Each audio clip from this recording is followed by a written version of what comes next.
برادران اسلام، السلام علیکم ورحمۃ اللہ تعالی وبرکاتہ۔ الحمد لله الذي فضل سيدنا ونبينا على العالمين جميعا، وقامه يوم القيامة للمذنبين المتلذذين للخطائين الهالكين شفيعا، أشهد أن لا إله إلا الله وحده لا شريك له، وأشهد أن سيدنا وسندنا ومولانا محمدا عبده ورسوله، صلى الله تبارك وتعالى عليه وعلى آله وأصحابه وبارك وسلم كثيرا كثيرا. أما بعد، فأعوذ بالله من الشيطان الرجيم. بسم الله الرحمن الرحيم. يا أيها الذين آمنوا كتب عليكم الصيام كما كتب على الذين من قبلكم لعلكم تتقون. صدق الله العظيم، وبلغنا رسوله النبي المتين الأمين الكريم. محترم حضرات، اللہ تبارک و تعالیٰ کا بے حد شکر و احسان ہے کہ اس رب کریم نے ہم کو دولت ایمان سے بھی نوازا اور اپنے پیارے حبیب کی امت میں پیدا ہونے کا شرف عطا کیا، اور ہم جمیع امت محمدیہ صلی اللہ تبارک و تعالی علیہ وسلم کو قرآن، ماہ رمضان اور بے شمار نعمتوں سے ہمیں نوازا. ان نعمتوں کے ملنے پر اللہ پاک کا ہم جتنا بھی شکر ادا کریں وہ کم ہے. اللہ تعالی کی یقیناً یہ بڑی مہربانی ہے، کرم فرمائی ہے اپنے پیارے حبیب کی امت پر، کیونکہ سابقہ انبیاء کرام اور ان کی امتیں بہت طویل، بہت لمبی عمر ان کی ہوا کرتی تھی.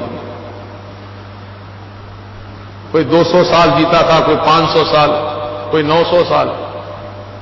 لازمی بات ہے جب اتنی لمبی عمر ہوگی تو آدمی اپنے عمر کے اعتبار سے عمل بھی کرے گا، نیکیاں جمع کرے گا، کچھ آخرت کا سودا کرے گا.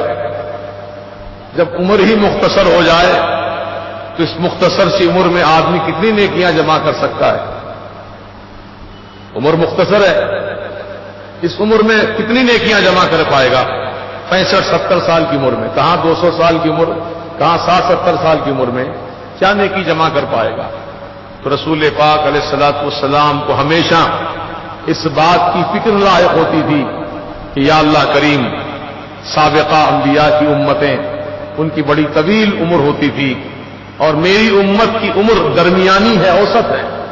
مولا تعالیٰ اپنے کرم سے میری امت کو قیامت کے دن حشر کے میدان میں اور امتوں کے سامنے رسوا ہونے سے بچا لے، شرمندہ ہونے سے بچا لے. ہمیشہ سرکار کو فکر کھائی جاتی تھی کہ میری امت کے اعمال تھوڑے ہوں گے اور امتوں کے اعمال زیادہ ہوں گے، میری امت شرمندہ ہو جائے گی. ہم نے تھوڑے اعمال کمائے، تھوڑی نیکیاں جمع کی اور ان کی عمریں طویل تھی، ان کی زیادہ نیکیاں جمع ہوئی. تو اللہ پاک نے فرمایا محبوب فکر مت کرو، غم نہ کرو، میں آپ کی امت کو حشر کے میدان میں رسوا ہونے نہیں دوں گا.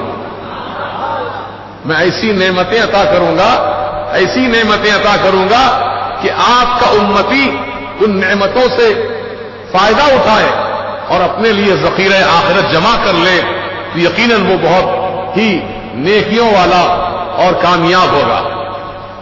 چنانچہ ماہ رمضان یہ اللہ کی نعمت ہے. بولیے نعمت ہے نہیں؟ اس مہینے میں دن اور رات دونوں عظمت والے ہیں، فضیلت والے ہیں، رحمت والے ہیں، برکت والے ہیں. صبح بھی شام بھی، دن بھی رات بھی. کبھی ایسا ہوتا ہے کہ دن عظمت والا ہوتا ہے، رات نہیں ہوتی ہے. کبھی رات عظمت والی ہوتی ہے، دن عظمت والا نہیں رہتا ہے. جیسے شب قدر تو رات ہی عظمت والی ہے، دن عظمت والا نہیں. لیکن رمضان کا پورا مہینہ چاہے وہ 29 دن کا ہو یا 30 دن کا ہو، اس کی پوری راتیں بھی عظمت والی ہیں، پورے دن بھی عظمت والی ہیں. یہ اللہ تعالیٰ کا کرم ہے. اب عظمت والے ہونے کا مطلب کیا ہے؟ عظمت والے ہونے کا مطلب یہ ہے کہ ان دنوں میں، رمضان کے دنوں میں یا رمضان کی راتوں میں آپ جو بھی ایک نیک عمل کریں گے، اللہ پاک اس ایک نیکی کا ثواب 70 نیکیوں کی طرح عطا فرمائے گا. ایک نیکی نہیں رہے گی، 70 نیکی. جیسے ہم نماز جمعہ پڑھیں گے انشاءاللہ ابھی، تو نماز جمعہ ایک نماز جمعہ نہیں ہے بلکہ 70 نماز جمعہ کا ثواب. خطبہ ایک سنیں گے لیکن ایک خطبے کا ثواب نہیں، 70 خطبوں کا ثواب ملے گا.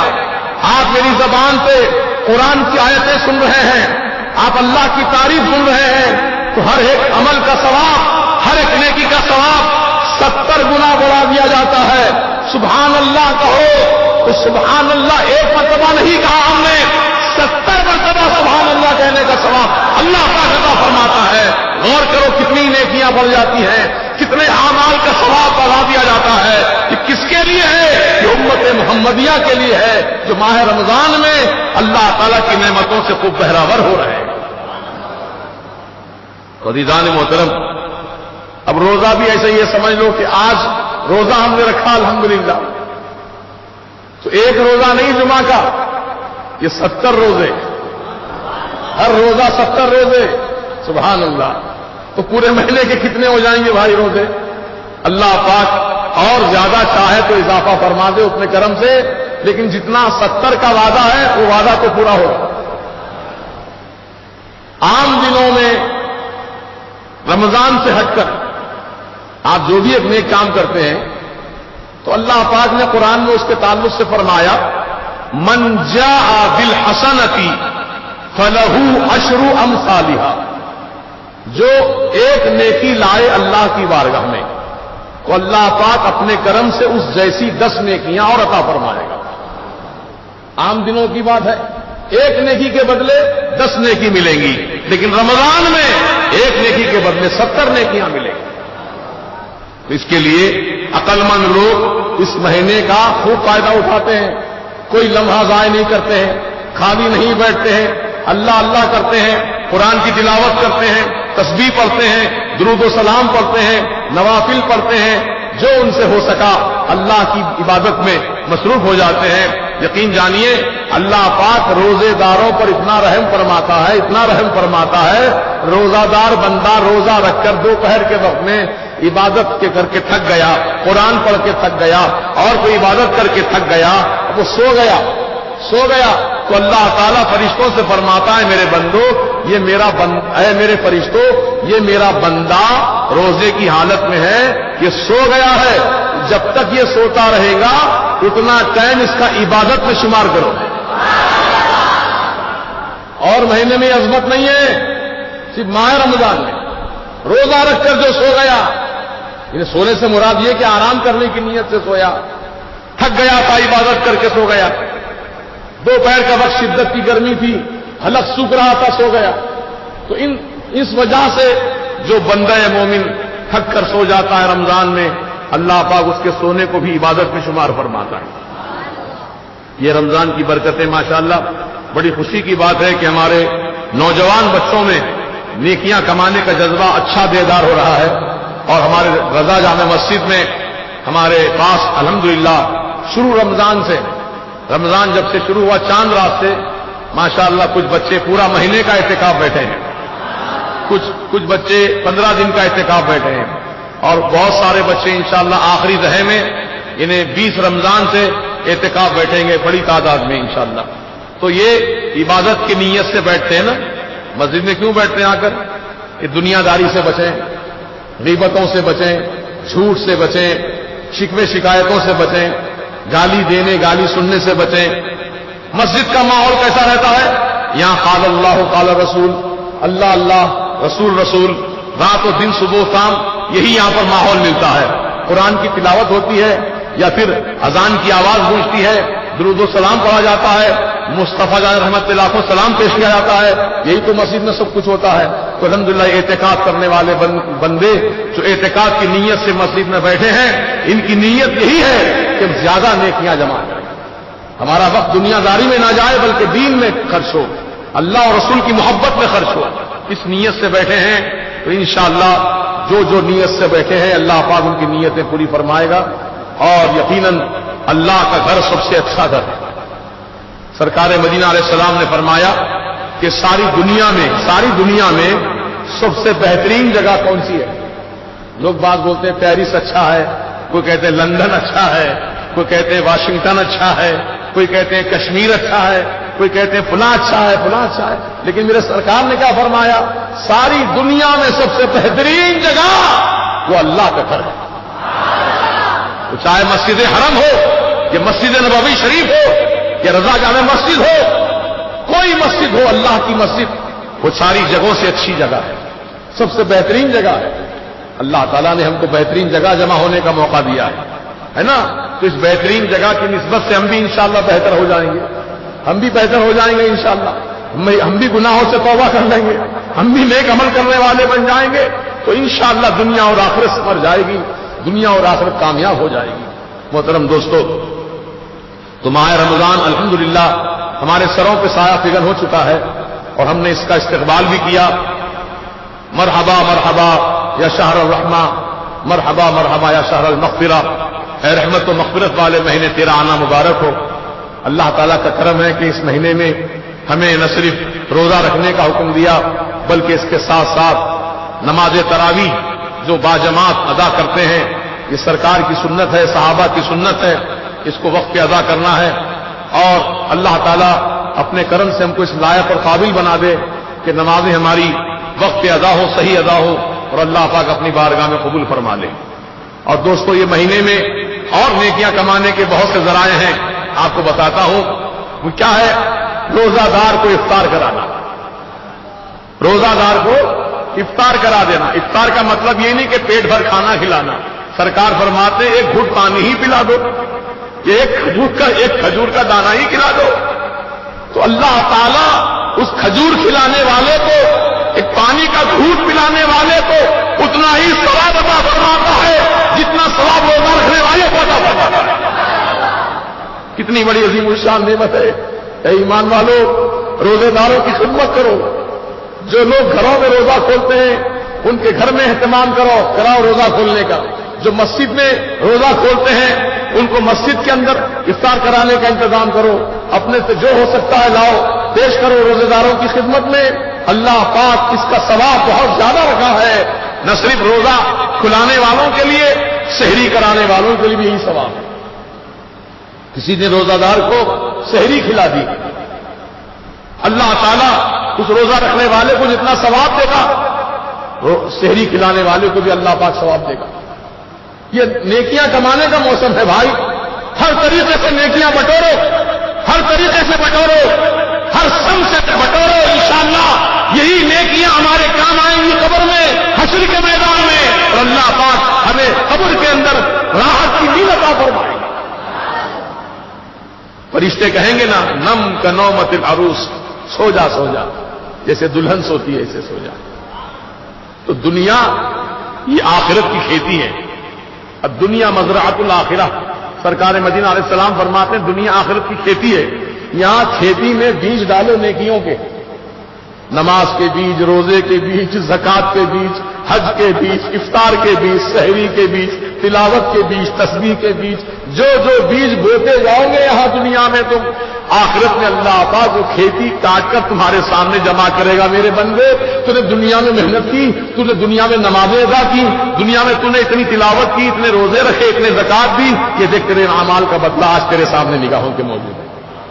محترم بزرگوں، کیونکہ نیکیوں کی سب کو حاجت ہوگی، ہر بندہ یہ چاہے گا حشر کے میدان میں میری نیکیاں کچھ اور زیادہ ہوتی تو اچھا تھا، کیونکہ نیکیوں کے اعتبار سے اللہ پاک ایمان والوں کو جنت میں درجات بلند عطا فرمائیں گا۔ جس کی نیکیاں جتنی زیادہ ہوں گی جنت میں اس کا درجہ اتنا بلند ہوگا۔ تو اس کے لیے اس وقت ہم کو احساس ہوگا کچھ نیکیاں اور جمع کر لیتے تو اور ایک درجہ بلند ہو جاتے، اور 2 درجے بلند ہو جاتے، لیکن اس وقت پچھتانے سے کوئی فائدہ نہیں، بلکہ دنیا کی زندگی جو اللہ تعالیٰ نے ہم کو آپ کو عطا کی ہے، اس زندگی کا بھرپور فائدہ اٹھائیں اور نیکیوں کا ذخیرہ جمع کر لیں۔ آپ دیکھیے اللہ تعالیٰ نے آپ کو جو بھی عطا کیا ہے، غریبوں کی دستگیری کیجیے، یتیموں کی دستگیری کیجیے، اسیروں کی دستگیری کیجیے۔ سیدہ النساء سیدہ فاطمہ زہرا نے منت مانی تھی کہ میرے بیٹے حسنین کریمین صحت مند ہو جائیں گے تو یا اللہ میں 3 دن نفل روزہ رکھوں گی، 3 نفل روزے رکھوں گی۔ چنانچہ آپ کی دعا سے، آپ کے منت کی برکتوں سے اللہ پاک نے حسنین کریمین کو شفاء کاملہ عطا فرما دیا۔ تو آپ ہم بھی ایسی نیتیں کریں، ایسی منتیں کریں کہ میرا فلاں کام ہو جائے گا تو میں اتنے روزے رکھوں گا، فلاں میرا کام ہو جائے گا تو میں اتنی نمازیں ادا کروں گا، فلاں کام ہو جائے گا تو غریبوں کو کھانا کھلا دوں گا۔ ایسی نیتیں کرو، انشاءاللہ اس سے فائدہ ہے، اور اللہ پاک ان نیتوں کی وجہ سے آپ کا کام آسان فرما دیتا ہے۔ تو سیدہ فاطمہ زہرا کے دونوں شہزادے بیمار، آپ کو بڑی فکر لگ گئی، میرے دونوں کے دونوں شہزادے بیمار ہیں، تو اللہ کی بارگاہ میں رجوع ہو گئی اور کہا مولا میرے دونوں بیٹوں کو صحت عطا فرما دے، میں 3 روزے رکھوں گی تیری محبت میں، تیری چاہت میں۔ اللہ اکبر، روزہ رکھا، سحری کھانے کے لیے اٹھی، سحری میں کچھ نہیں ہے، پانی کا گھونٹ پی لیا، روزے کی نیت کر لی۔ اب افطار کا وقت آیا تو افطار کے وقت سے کچھ دیر پہلے کسی نے آپ کے پاس جو کا آٹا تھوڑا سا تحفتاً بھیجا، تحفتاً، اس لیے میرے آقا نے فرمایا تحابو، ایک دوسرے کو تحفے دیا کرو، محبت بڑھے گی۔ کچھ بھی ہو سکے، سالن ہی ہے، حضور فرماتے ہیں کیسی پیاری تعلیمات ہے میرے آقا کی، سالن گھر میں بن رہا ہے، روز بنتا ہے، تھوڑا سا پانی اضافہ کر دو، اپنے پڑوس میں تھوڑا بھیج دو سالن۔ کتنی پیاری بات آپ نے فرمائی پڑوسیوں کا خیال کرنے کی۔ اللہ اکبر، سالن میں پانی تھوڑا ڈال دو، کوئی فرق نہیں پڑے گا پانی ڈالنے سے، اور سالن بڑھ جائے گا، وہ سالن تمہارے پڑوس میں بھیجا دو، نیکیاں مل جائیں گی پڑوس کا خیال کرنے سے۔ تو کسی نے فاطمہ زہرا کی بارگاہ میں جو کا آٹا تھوڑا سا مٹھی بھر آٹا روانہ کیا۔ آپ نے اللہ کا شکر ادا کیا کہ سحری میں تو کچھ نہیں تھا، چلو اللہ تعالیٰ نے کرم کر دیا، افطار کے لیے روٹی کا انتظام ہو گیا۔ آپ نے روٹی تیار کی افطار کی نیت سے، افطار کا وقت ہوا تو آپ نے لقمہ توڑا اور اللہ کا نام لے کر روزہ کھولنے کی نیت سے کھانا ہی چاہتی تھی کہ باہر دروازے کے کسی یتیم نے آواز لگا دی کہ میں یتیم ہوں، خدارا میں بھوکا ہوں، مجھے کچھ کھلا دو۔ تو سیدہ فاطمہ زہرا نے اپنے منہ کا نوالا، اپنے حصے کی روٹی اس یتیم کے حوالے فرما دیا۔ اللہ اکبر، دوسرے دن کا روزے کا دن آیا، دوسرے دن بھی افطار کے وقت میں ایک قید خانے سے قیدی چھوٹ کر آیا، ادھر افطار کا وقت قریب تھا، روٹی تیار تھی کھانے کے لیے، اس قیدی نے آواز لگائی کہ ہے کچھ کھانے کے لیے تو اہل بیت، میں بھوکا ہوں، قید سے آیا ہوں، میری مدد کر دو۔ سیدہ فاطمہ زہرا نے اپنے حصے کی روٹی اس قیدی کو عطا فرما دی۔ 3 دن بھی یہ متواتر امتحان ہوا۔ افطار کا وقت ہے، کوئی غریب آ جاتا ہے، کوئی مسافر آ جاتا ہے، کوئی یتیم آ جاتا ہے، اپنے حصے کی روٹی آپ غریبوں کو تقسیم کر دیتی ہیں اور خود کچھ نہیں کھاتی ہے، افطار میں پانی کا گھٹ پی کر افطار کر لیتی ہے۔ اے ایمان والوں، سوچو کتنا بڑا دل ہے میرے سرکار کی شہزادی کا، کتنا بڑا سخی ان کا دل ہے اور کتنا بڑا جگر ہے ان کا۔ لوگ تو کہتے رہے جا بھائی جا، میں خود کھانے کے لیے بیٹھا ہوں، افطار کر رہا ہوں، روزہ کھول رہا ہوں، تجھے کہاں سے لا کے دوں میں؟ لیکن سیدہ فاطمہ زہرا نے یہ کچھ نہیں سوچا، یہ میرے مولا کی طرف سے آیا ہے، یہ میرے پروردگار کی طرف سے بھیجا ہوا ہے، اس کو میں واپس کر دوں گی تو میرا مولا ناراض ہو جائے گا۔ اس لیے آپ نے اپنے حصے کی روٹی غریب فقیر مسکین یتیم یسیر کو عطا فرما دی، تو اللہ تعالیٰ نے آپ کی تعریف میں قرآن میں آیتیں نازل کی۔ یہ سیدہ فاطمہ زہرا کا کردار ہے۔ آج ہماری ماں بہنیں ان کرداروں کو زندہ کریں، اس کردار کو زندہ کریں۔ آپ کے گھر پہ کوئی سائل آ جائے تو اس کو چھڑکی مت دو، وَأَمَّا السَّائِلَ فَلَا تَنْهَرْ، رب تعالیٰ نے فرمایا سائل کو چھڑکی مت دو، اس کو تم محبت کے ساتھ کچھ دینا ہو تو دے دو، ورنہ محبت کے ساتھ اس کو آگے جانے کے لیے کہو، اگر کچھ نہ ہو۔ کیونکہ میرے سرکار کی شان کیا تھی؟ کوئی مانگنے والا آتا تو حضور نے اس کو نہیں فرمایا۔ میرے اعلیٰ حضرت اسی میرے آقا کی شان و عظمت کو بیان فرماتے ہیں، واہ کیا جود و کرم ہے شہ بطحا تیرا، واہ کیا جود و کرم ہے شہ بطحا تیرا، نہیں سنتا ہی نہیں مانگنے والا تیرا۔ یہ سرکار آپ کی بارگاہ میں جو بھی مانگنے والا آیا، آپ نے اس کو یہ نہیں فرمایا کہ نہیں ہے جاؤ، نہیں ہے جاؤ، کبھی نہیں سنا ہی نہیں مانگنے والا آپ کا، بلکہ آپ نے جو تھا آپ نے عطا فرما دیا۔ حضور پاک علیہ الصلوۃ والسلام اپنے مکان مبارک میں تھے، ادھر صحن کعبہ میں ابو جہل اس کے دوست بیٹھے تھے۔ ایک سائل آیا، کہا کہ مجھے کچھ دے دو، تو ابو جہل نے بطور مذاق اڑانے کے کہا، یہ دیکھو یہ سامنے گھر دکھ رہا نا، یہ محمد کا گھر ہے صلی اللہ تعالی علیہ وسلم، یہ یہاں جاؤ بہت خیرات ملے گی تم کو۔ کیونکہ ابو جہل جانتا تھا کہ سرکار کے گھر میں ایک مہینے تک چولہا نہیں جلتا ہے، ایک مہینہ ہمارے پاس روز جلتا ہے نا، 3 ٹائم جلتا ہے، 3 ٹائم کھانا پکتا ہے۔ عام دنوں کی بات کر رہا ہوں، رمضان میں 2 ٹائم پکتا ہے، سحری کا اور افطار کا۔ تو مطلب یہ کہ روز جلتا ہے چولہا، روز پکتا ہے کھانا، روز پکتی ہے روٹی سالن، ہم لوگ اللہ کی طرف سے خوب کھا رہے ہیں، پی رہے ہیں۔ لیکن غور کرو سرکار مدینہ کے مکان میں ایک مہینے تک چولہا نہیں جلتا تھا۔ جب چولہا ہی نہیں جلتا تو پکتا کیا تھا؟ کچھ نہیں، کبھی کھجور ہے، کبھی پانی ہے، اسی سے گزارا۔ یہ مت سمجھنا کہ میرے سرکار اتنے غریب تھے، اتنے مجبور تھے کہ کھانے کو کھانا نہیں رہتا تھا، نہیں، میرے سرکار مجبور نہیں ہے، میرے آقا مالک و مختار ہے ساری کائنات۔ وہ چاہیں تو روز آسمان سے دسترخوان منگوا لیں اپنے لیے، وہ چاہیں تو ہر پہاڑ کو سونے کا بنا ڈالے اپنے ساتھ ساتھ لے کے چلیں، وہ چاہیں تو روز اللہ تعالیٰ ان کے لیے نیا محل نازل فرمائے قرآن آسمان سے۔ وہ چاہتے اگر تو سب کچھ ہو سکتا تھا، لیکن حضور نے ایسا نہیں چاہا۔ کیوں؟ ہم غلاموں کے لیے، میری امت میں غریب لوگ زیادہ ہیں، میں غریبوں کو دل نہیں دکھاؤں گا، میں غریبوں کو امید پر رکھوں گا۔ ہمارے سرکار جب نہیں کھائے، ایک مہینے تک کچھ نہیں کھائے، اگر میں 3 ٹائم نہیں کھا رہا ہوں تو کیا بڑی بات ہے؟ غریب کو یہ دلاسا دینا چاہتا ہوں، غریب کو میں یہ امید دینا چاہتا ہوں کہ تم نا امید نہیں ہونا، اپنے رسول کی زندگی کو دیکھنا۔ ہمارے آقا و مولا نے کچھ نہیں کھایا 1 مہینے تک، اگر میں 3 وقت نہ کھاؤں تو کیا بڑی بات ہے؟ یہ اپنے آپ کو امید دلانا ہوا۔ سرکار مدینہ کی زندگی دیکھتے جاؤ اور اپنے آپ کو ڈھارس بناتے جاؤ، امید دلاتے جاؤ، کبھی نا امید نہ ہونا، کیونکہ نا امیدی انسان کو کفر تک پہنچا دیتی ہے، نا امیدی انسان کو کفر تک پہنچاتی ہے۔ اس لیے سرکار نے فقر و فاقہ کی زندگی پسند فرمائی تاکہ میری امت میں جو غریبوں کی تعداد زیادہ ہے، اس تعداد کو میں نے اس لیے غربت کو پسند کیا تاکہ میرے غریب امتی بھی اپنے نبی کی زندگی کو دیکھ کر امید اپنی باقی رکھیں.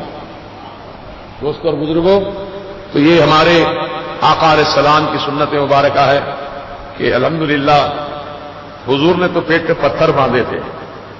بھوک لگی تھی کھانے کے لیے کچھ نہیں تھا، تو حضور نے 2 پتھر، موٹے موٹے پتھر رسی سے باندھ کر اپنا کرتا اٹھایا، اندر باندھ لیا تاکہ پیٹ وزنی لگے، بھوک کا احساس نہ ہو، اس لیے باندھا تھا. میں پوچھتا ہوں آج پوری دنیا میں اتنا اناج ہے، اتنے کھانے پینے کے سامان ہے اور غربت بھی ہے، تو لیکن کیا ایسی غربت ہے؟ کیا کوئی ایسا غریب آپ کو نظر آیا دنیا میں جس نے اپنے پیٹ پہ پتھر باندھ کے رسول کی سنت کو ادا کیا ہو؟ نہیں، کوئی نظر نہیں آیا. میری زندگی میں تو کوئی نظر نہیں آیا. صبح نہیں ملا کھانے کو تو دوپہر کو مل گیا، دوپہر میں نہیں ملا تو شام میں ضرور مل گیا. لیکن ایسا کوئی ہے امتی سرکار کا جس نے بھوک کی وجہ سے پیٹ پہ پتھر باندھے ہوں؟ یہ تو سرکار ہی کا حصہ ہے، یہ تو آقا کی خصوصیت ہے. اللہ تعالیٰ نے اپنے محبوب کے صدقے میں ہم کو ایسی نعمتیں عطا فرما رہا ہے کہ ہم 3 وقت پیٹ بھر کھانا کھا رہے ہیں. الحمدللہ اللہ تعالیٰ کی نعمتوں سے فائدہ اٹھا رہے ہیں. یہ رسول پاک کی رحمت کا صدقہ ہے پیارے. جیسے کہ ابراہیم علیہ السلام نے مکہ والوں کے لیے دعا کی تھی، وَرْزُقْ أَهْلَهُ، اے اللہ اس شہر مکہ کے رہنے والوں کو خوب روزی عطا فرما، وثمرات اور پھل عطا فرما.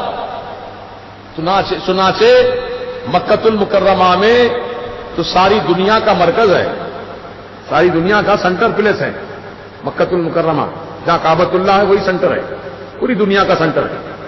تو سیدنا ابراہیم علیہ السلام جب وہاں تھے تو وہاں تو نہ کھیتی ہوتی تھی، نہ کوئی چیز پیدا ہوتی تھی، ریگستان، پتھر، اس میں کوئی چیز پیدا نہیں ہوتی تھی سوائے زیتون کے.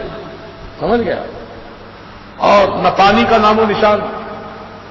تو ابراہیم علیہ السلام نے کعبۃ اللہ کی تعمیر مکمل کرنے کے بعد یہ دعا فرمائی اللہ کی بارگاہ میں، یا اللہ جب یہ شہر مکہ آباد ہوگا، تیرے بندے آباد ہوں گے یہاں پر، تو مولا انہیں رزق عطا فرما، وارزق اہلہ من الثمرات، انہیں پھل بھی عطا فرما. چنانچہ ابراہیم علیہ السلام کی دعاؤں کا صدقہ ہے کہ مکے والوں کو برس کے 12 مہینے ایسی نعمتیں ملتی ہیں. پوری دنیا میں جو اناج پیدا ہوتا ہے، پورا اناج کا ہر قسم جو ہے مکۃ المکرمہ میں 24 گھنٹہ اویلیبل ہے. پوری دنیا میں جو پھل پیدا ہوتے ہیں، جیسے کہ ہندوستان کا آم مشہور ہے، ہندوستان میں آم بہت مشہور ہے اور لیچی مشہور ہے. بعض چیزیں کہیں پیدا ہوتی کہیں نہیں پیدا ہوتی ہیں، لیکن مکۃ المکرمہ ایک ایسا سینٹر ہے پوری دنیا کا ابراہیم علیہ السلام کی دعاؤں کی برکت سے کہ پوری دنیا میں جہاں جہاں جو میوہ پیدا ہوتا ہے سب میوہ اینی ٹائم اویلیبل رہتا ہے مکۃ المکرمہ. یہ ابراہیم علیہ السلام کی دعاؤں کی برکت ہے، سمجھے آپ؟ اور ان کی دعاؤں کی برکت سے مکہ والے تو کھا رہے ہیں، اللہ تعالیٰ مکے والوں مکۃ المکرمہ اور مکے کو آباد کرنے والے آقا و مولا کے صدقے میں ہم کو بھی نعمتیں عطا فرما رہا ہے. اب پوری دنیا گلوبل ہو گئی. تو امریکہ کا سیب حیدرآباد میں، آسٹریلیا کا سیب حیدرآباد میں، کشمیر کا سیب حیدرآباد میں. بتاؤ ساری دنیا میں جو پھل پیدا ہو رہے ہیں پورے حیدرآباد میں اویلیبل ہیں. یہ سرکار کی دعاؤں کا صدقہ ہے، یہ حضور کے قدموں کی برکتیں ہیں، ہے نا. سرکار مدینہ علیہ السلام فرماتے ہیں میں چاہوں تو ہر پہاڑ سونے کا بنا ڈالوں. ہاں حضور نے فرما دیا سونے کا تو اس میں سونا ہی سونا ہے. وہ پہاڑ میں سونا ہی سونا ہے، ایسا چمکتا ہے دھوپ میں پوچھو مت. ہر پہاڑ کی رنگت الگ ہوتی ہے لیکن وہ پہاڑ کی کیفیت ہی کچھ اور ہے. سرکار مدینہ نے قدم رکھے اس پہاڑ پر. جب پہاڑ خوشی سے ہلنے لگا تو حضور نے پہاڑ پر اپنا پیر مار کر فرمایا اسکت یا احد، کیا تو نہیں جانتا تیرے اوپر ایک اللہ کا نبی کھڑا ہے، ایک صدیق کھڑا ہے، 2 شہید کھڑے ہیں، خاموش ہو جا. تو یہ احد پہاڑ کا ہلنا جو تھا وہ خوشی سے ہل رہا تھا، حضور نے اس کو خاموش کرا دیا. تو جب حضور نے ٹھوکر ماری پہاڑ پر تو ساکت و صامت ہو گیا پہاڑ. تو معلوم ہے سرکار کی زبان جانتا ہے پہاڑ، ہے نا، تبھی تو خاموش ہو گیا. اللہ اکبر. کہنے کا مطلب یہ کہ سرکار تو پہاڑ کی زبان تو کیا، میرے آقا تو بے زبان کی بھی زبان جانتے ہیں. جس کو زبان ہی نہیں ہے گونگا ہے اس کی بھی زبان میرے آقا جانتے ہیں. ایسے سرکار ہیں ہمارے. تو الحمدللہ اللہ تعالیٰ کا کرم ہے کہ پروردگار عالم نے ہم کو ایسے پیارے نبی کی امت میں پیدا ہونے کا شرف عطا کیا اور سرکار کے صدقے میں اللہ نے ہم کو قرآن بھی عطا کیا اور رمضان کا مہینہ بھی عطا فرمایا. تو اب اس مہینے سے ہمیں خوب فائدہ اٹھانا ہے، انشاءاللہ اٹھائیں گے اور غریبوں کی دستگیری کیجیے. اور ایک بات خاص طور سے عرض کروں، جو سید حضرات ہیں، سادات کرام ہیں، سرکار کی آل ہیں، کیونکہ یہ بڑے خوددار ہوتے ہیں. سید جو حقیقی سید ہے کبھی کسی کے سامنے ہاتھ نہیں پھیلاتا، حقیقی سید. اب ان سیدوں کی خدمت کرنا سرکار کے غلاموں کا کام ہے نہیں؟ سرکار کی آل ہے یہ، حضور سے محبت ہے نا آپ کو؟ محبت ہے؟ بولیے ہے نہیں ہے؟ حضور سے محبت ہے تو سیدوں کی خدمت کرو. ان کی خدمت جب تم کرو گے فوراً سرکار دیکھیں گے میرا غلام میرے آل کی خدمت کر رہا ہے، سرکار خوش ہوں گے، دعاؤں سے نوازیں گے. یہ مہینہ خاص طور سے سیدوں کی خدمت کا بھی مہینہ ہے. الحمدللہ جن کو آپ جانتے ہیں یہ سید ہیں، یہ سید ہیں، یہ سید ہیں، خاموش طریقے سے بند مٹھی دکھا کر بتا کر نہیں، بلکہ ان کی بھی عزت نفس کا خیال رکھ کر ان کے گھر میں کچھ کھانے کا سامان پہنچا دو، کچھ نقد رقم دے دو تاکہ وہ بھی رمضان کی برکتوں سے پوری طرح مستفید ہوں. انشاءاللہ اگر یہ کام ہم کر لیں گے نا تو اللہ پاک آپ کی دولت میں بے پناہ برکتیں اور سب سے بڑی نعمت سرکار کی خوشنودی حاصل ہو جائے گی. حضور کی خوشنودی سے مل جائے گی، اس کا کیا ٹھکانہ ہے. سرکار جس سے خوش اللہ بھی اس سے خوش، اور اللہ رسول جس سے خوش ساری کائنات اس سے خوش. سمجھ رہے؟ تو سیدوں کا خیال کیجیے. اور اپنے محلے میں بستی میں جو غریب لوگ ہیں بالکل کمزور حالت میں ہیں، کیونکہ محلے والوں کو ایک دوسرے کی کیفیت معلوم رہتی ہے، کون کمزور ہے، کون طاقتور ہے، کون پیسے والا ہے، کون پیسے والا نہیں ہے. تو ایسے غریب لوگ جن کے پاس کھانے کا سامان نہیں ہے، غربت کی زندگی ہے، اور بہت سے ایسے بھی گھر سننے میں آئے ہیں کہ ان کے گھروں میں کوئی انتظام نہیں ہے، کھانے پینے کا انتظام نہیں ہے، بچے بھوکے رہتے ہیں، گھر والے بھوکے رہتے ہیں، کچھ کھانے کا انتظام ہی ایسے بھی گھر ہے دنیا میں.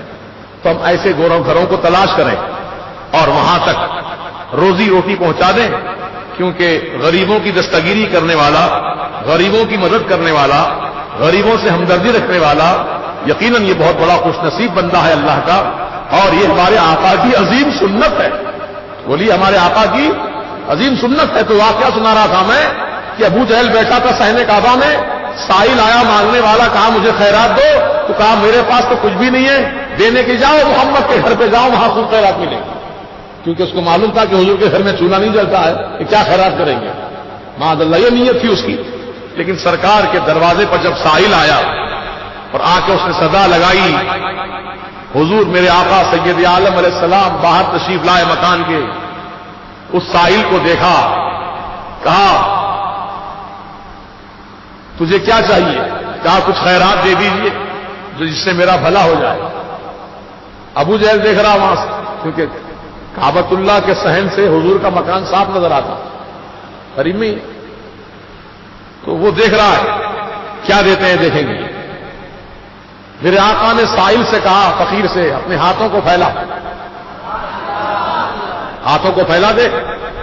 پھر میرے آقا نے اپنے ہاتھوں کو ہوا میں بلند کیے اس طریقے سے، پھر مٹھی کو بند کیا، اپنی دونوں مٹھیاں اس فقیر کے ہتھیلی میں رکھ کر کھول دیا. جیسے ہی کھولا دو بڑے قیمتی موتی اس کے ہاتھ میں چمک رہے تھے.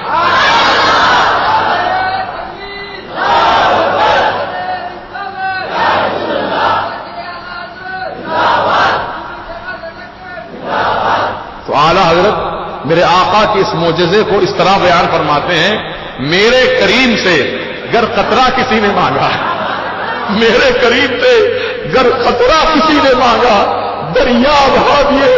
میرے سرکار کی سخاوت کا یہ عالم ہے، کسی نے تھوڑا مانگا تو میرے آقا نے بے شمار عطا فرما دیا. میرے آقا علیہ السلام کی وہ شان سخاوت ہے کہ فرماتے میرے اعلیٰ حضرت میرے قریب سے گر قطرہ کسی نے مانگا دریا بہا دیے ہیں. در کہتے ہیں موتی کو. میرے قریب سے گر قطرہ کسی نے مانگا دریا بہا دیے ہیں. در بہا دیے ہیں۔ بے بہا کا مطلب ہوتا ہے اس کی دنیا میں کوئی قیمت ادا نہ کر سکے ایسا قیمتی موتی وہ آقا نے فقیر کو دے دیے، ہے نا؟ یہ سرکار کی شان سخاوت ہے۔ تو بتاؤ اعلی حضرت کا وہ شعر کتنا سچا ہے۔ میں واہ کیا جود و کرم ہے شہ بتہا تیرا، نہیں سنتا ہی نہیں مانگنے والا تیرا۔ حضور نے کہا اس سے کہ جاؤ گھر میں چولہا نہیں جلا، کہاں سے لا کے ہوا میں اٹھایا ہاتھ، کیونکہ اللہ نے آپ کو دونوں جہاں کے خزانے آپ کے ہاتھ میں دے دیے، تو خزانوں کے مالک ہیں، جس کو جو چاہیں جتنا چاہیں عطا فرمانا۔ اگر حضور عطا کرتے ہیں، سرکار کی عطا بہت عظیم الشان عطا ہے، سبحان اللہ و بحمدہ سبحان اللہ العظیم۔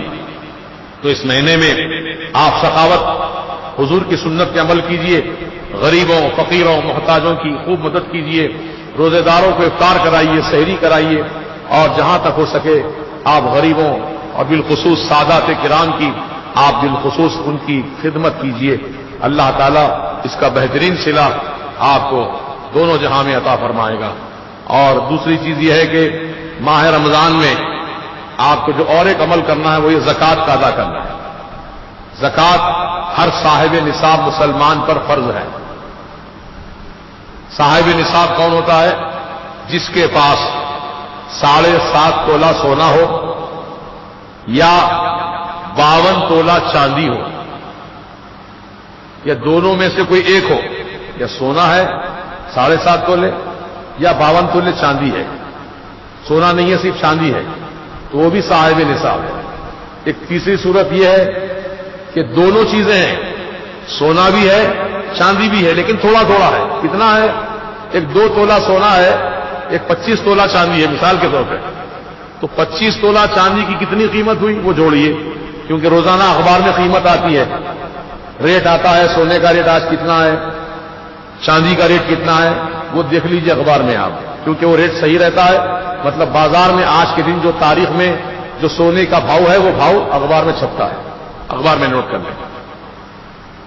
سونا ہے تھوڑا، چاندی ہے تھوڑی، دونوں کو ہم نے ملا دیا، یعنی سونا چاندی کے پیسے جمع کر لیے۔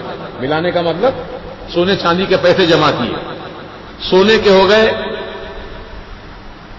28,000 روپے تولہ سونا ہے، 28,000 کچھ 100 ہے اوپر، تو اب 2 تولہ سونا کی قیمت کتنی ہوئی جوڑ لیجئے، اور 25 تولہ چاندی ہے آپ کے پاس، اس کی قیمت جوڑیے، وہ پوری قیمت کو جمع کیجئے، کتنا ٹوٹل ہو رہا ہے۔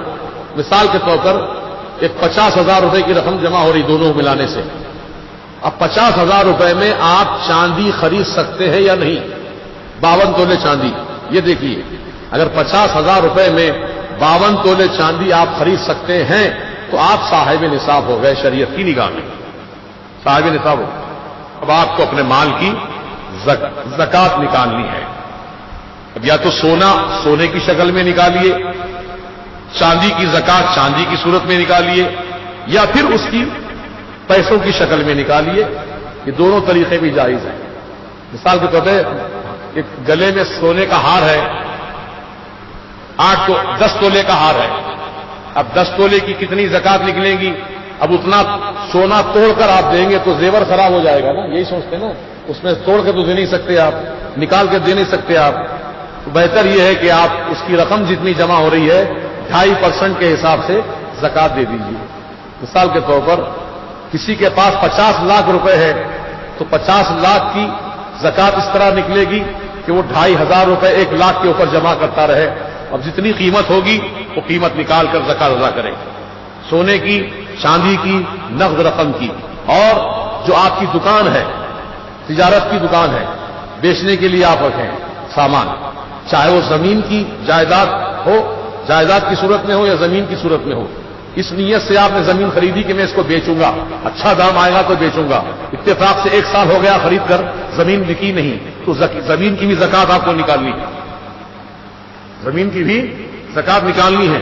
مارکیٹ ویلو کیا ہے زمین کا، وہ جوڑیے پیسے آپ، 50 لاکھ کی زمین ہے تو 50 لاکھ کی زکوٰۃ نکلے گی آپ کی۔ زکوٰۃ دینے میں کوئی کمی مت کیجیے، زکوٰۃ پوری طرح نکالیے۔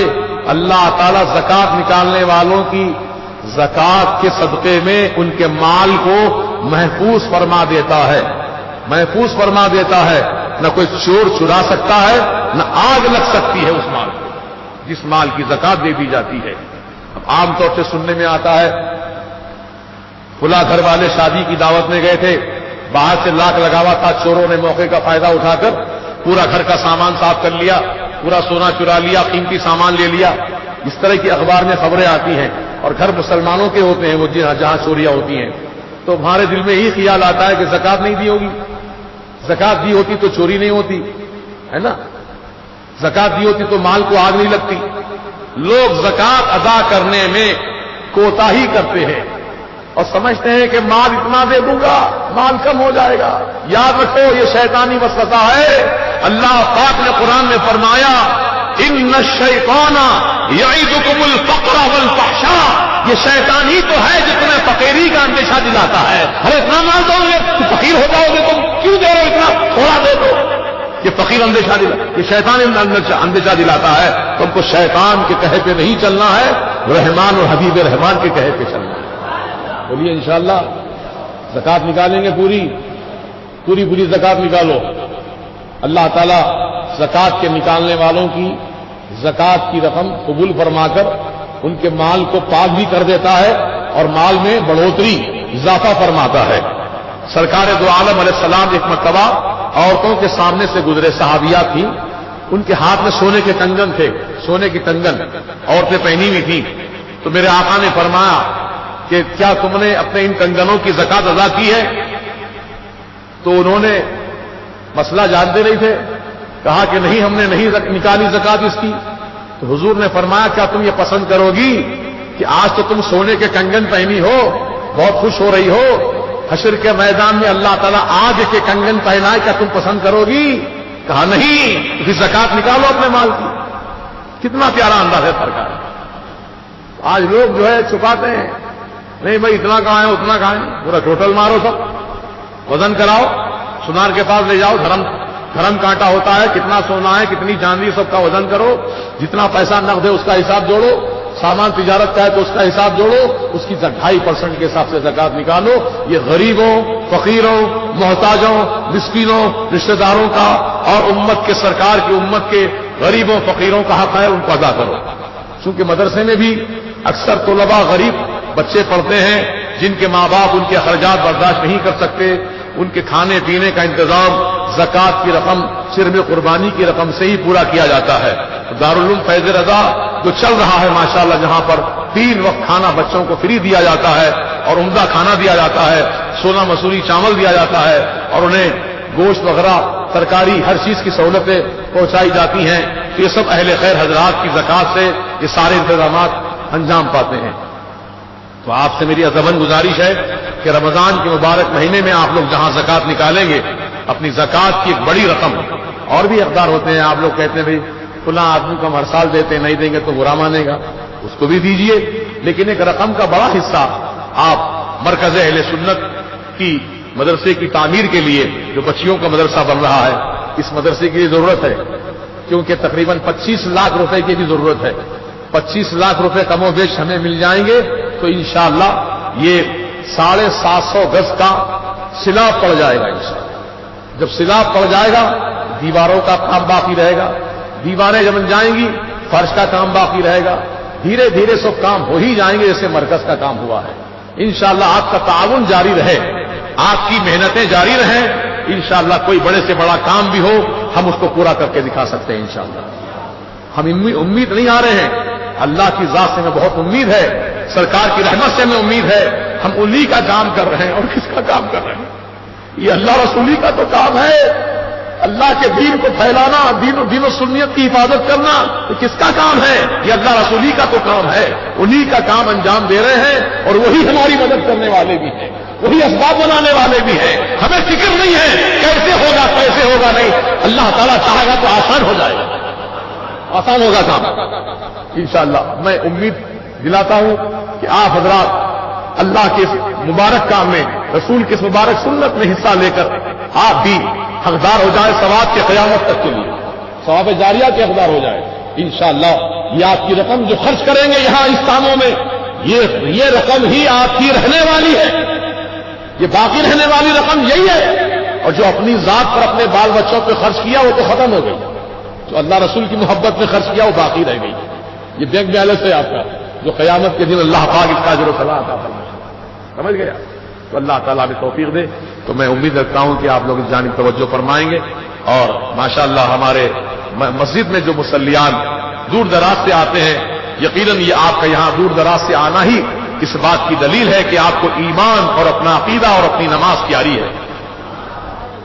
آپ کو اپنا عقیدہ، اپنا ایمان، اپنی نماز پیاری ہے، تبھی تو آپ اتنی دور سے دھوپ میں سفر کر کے یہاں تک آتے ہیں. اور یاد رکھیے، جتنی شدت دھوپ کی برداشت کر کے، جتنی صعوبت راستے کی برداشت کر کے یہاں تک پہنچتے ہیں، اللہ پاک بھی آپ کی اس محنت کو ضائع نہیں کرے گا، بلکہ بہترین صلہ آپ کو دونوں جہاں میں عطا فرمائے گا. ہر قدم پر بے شمار نیکیاں اللہ تعالیٰ عطا فرمائے گا، کیونکہ اللہ جانتا میرا بندہ اپنی نماز کو صحیح ادا کرنے کے لیے، اپنی نماز کو محفوظ رکھنے کے لیے اتنی دور کا سفر کر کے رضا جامع مسجد پہنچ رہا ہے، تو اللہ پاک آپ کی سزا کو خوب جانتا ہے، اس کا بھرپور ثواب بھی آپ کو عطا فرمائے گا. کیونکہ اب یہ بات میں کیوں بولا، اب حیدرآباد میں اور دکن کے اکثر علاقوں میں صلح کلیت کا ماحول ہے. صلح کلیت کس کو بولتے؟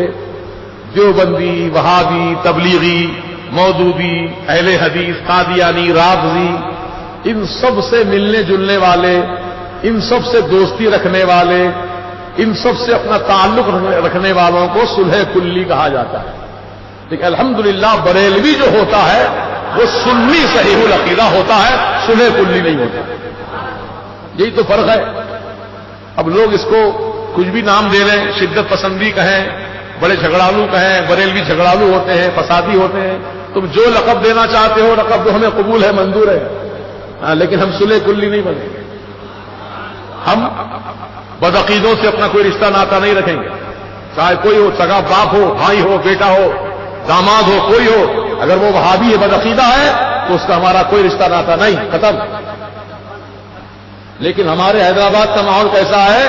جمعے کو جمعہ کھڑے رہ کے نماز بھی پڑھتے ہیں، سلام بھی پڑھتے ہیں، یا نبی سلام علیکہ، بے سہارے سلام کرتے ہیں. سلام تو نبی کو کر رہے ہیں، لیکن بدبودار وہابی کے پیچھے نماز بھی پڑھ رہے ہیں، گستاخ رسول کے پیچھے نماز پڑھ رہے ہیں. تو تمہارا سلام کہاں قبول ہوا؟ تم رسول سے بھی دوستی کا دعویٰ کر رہے ہیں اور رسول کے گستاخ سے بھی تم دوستی رکھ رہے ہیں. ارے سرکار کا چاہنے والا سرکار کو گالی دینے والے کے پیچھے نماز پڑھتا؟ بولو جی پڑھتا؟ تمہارے باپ کو گالی کو امام دیتے پڑھیں گے نماز کے پیچھے؟ ہرگز نہیں پڑھیں گے. جب تمہارے باپ کی اتنی عظمت ہے، تمہارے باپ کو گالی دینے والے کے پیچھے تم نماز نہیں پڑھتے، اس کو سلام نہیں کرتے، اس سے ہاتھ نہیں ملاتے، اس کو دعوت نہیں بلاتے، اس کی دعوت میں نہیں جاتے، کیونکہ آپ کے باپ کو گالی دیا، جو رسول نے پاک کو گالی دیا، اس کے ساتھ کیا سلوک کریں گے؟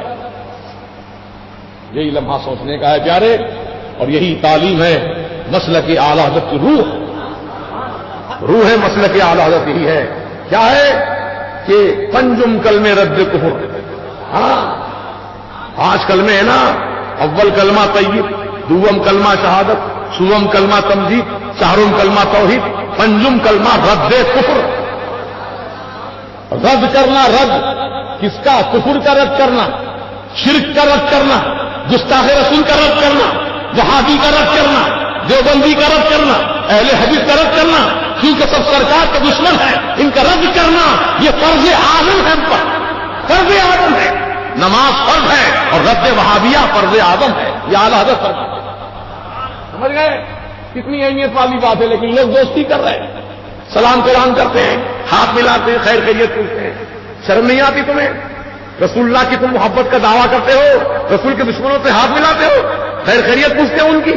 الحمدللہ جب یہ فقیر کو معلوم ہو گیا کہ فلاں شخص وہابی بدعقیدہ ہے، نہ ہم نے اس کو کبھی سلام کیا نہ اسے ہاتھ ملایا.